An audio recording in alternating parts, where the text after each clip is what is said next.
Sir Lewis Hamilton is on pole in a Ferrari. Sprint pole, but pole nonetheless. Welcome back to Highs and Lows. Today we're going over sprint qualifying for the sprint race at the Chinese Grand Prix. As a reminder, this is your sprint qualifying final classification. Lewis Hamilton on pole, Max Verstappen P2, all the way down the order, Liam Lawson P20. All right, let's start with the highs. Obviously, we have to talk about Sir Lewis Hamilton putting it on pole, sprint pole, driving a Ferrari. When I tell you, when he parked his Ferrari in front of the P1 board at Parc Fermé, I had full body chills. He stood on top of his car and I had full body chills. This man in the red race suit with Hamilton emblazoned on the back. Wow. And not only did this man put it on pole, he set the fastest lap at the Shanghai International Circuit, previously set by Sebastian Vettel in 2018. Now what's interesting is that according to lightsoutblog.com, McLaren was leading in Sector 1, the fastest was Ferrari in Sector 2, and Red Bull led Sector 3. So over an ideal lap, McLaren should have been fastest, followed by Ferrari and Red Bull. We saw this evident in Free Practice 1 and most of the way through SQ1 and SQ2. But by the time we got to SQ3, things looked a little bit different. McLaren had the speed, and at least Lando should have put it on pole. At the end of the day, the battle for pole came between Hamilton and Lando Norris. Now, what's interesting is that according to F1 TV's data, Ferrari actually have the edge on McLaren when it comes to straight line speed. The Shanghai International Circuit has one of the longest straights on the calendar. It sits between turns 13 and turn 14. It's 1.2 kilometers long, 0.75 miles. And it leads directly into that tight hairpin that is turn 14. Goes to say that Ferrari seemingly have the edge in one lap pace, but what will that look like come race time? All right, next up, Max Verstappen P2. We've got Max and Lewis lining up next to each other on the grid. Reminder, what year are we in again? It was really nice to see Max very pleasantly happy and pleased with his performance. He said he finally got the sectors all lined up and the car is finally seeming to perform in the way that he wants to. Now, he also did say that he doesn't think the car belongs up there. And his teammate being in P20 makes things a little bit difficult.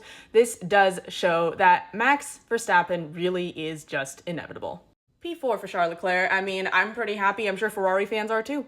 That order switch team radio was a little painful though. All right, so let's talk about Mercedes because they were flying through SQ1 and SQ2 on those medium tires, but then they had to switch over to the softs for SQ3, and for some reason they just couldn't fire them up. Regardless, we've still got George in P5 and we have Kimi in P7. Moving on to another highlight because this is very quickly becoming one of my favorite duos to see. Yuki Tsunoda and Alexander Albon in the top 10, qualifying P8 and P9 respectively. I'll throw Lance Stroll in P10 there as well. I mean, the Astons are just very comfortably just sitting in the middle of the field.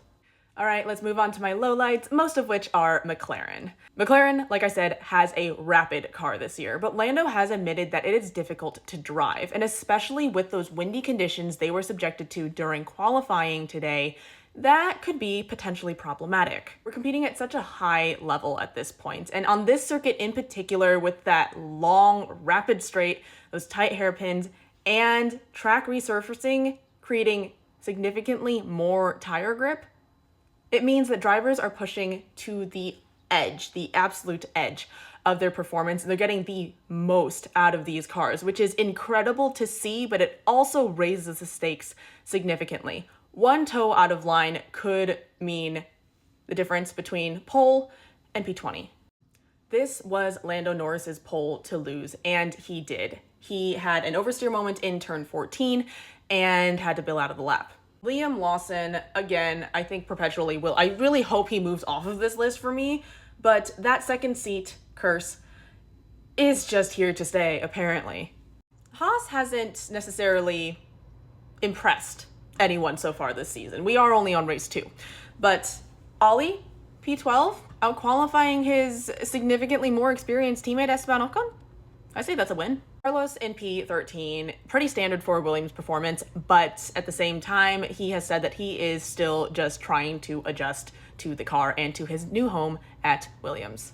Now we've got a few of the rookies, and honestly, I can't fault them for being in the bottom 10 at this circuit because they've never been here before. They're dealing with a lot of variables, high track grip, and they're dealing with a lot of wind, which is actually what Isaac Hadjar had an issue with in Sector 1, one of the turns, and he just got completely blasted by a gust of wind and it just knocked him out. The thing I did notice though is that Nico Hulkenberg seemed genuinely surprised over the radio when he found out that he was in P19. All right, reminder, this is how your grid is lining up for that sprint race for the Chinese Grand Prix. First, you got Lewis Hamilton in pole position, next to him, Max Verstappen.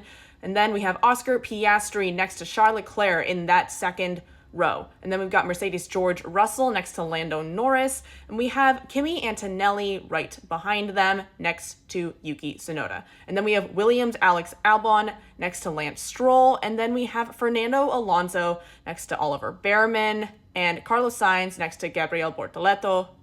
Isaac Hadjar will be lining up next to Jack Doohan, Pierre Gasly next to Esteban Ocon, and Nico Hulkenberg next to Liam Lawson. This is F1 in 2025, a mixed up grid. You think you know what's going to happen, and then you don't at the next turn.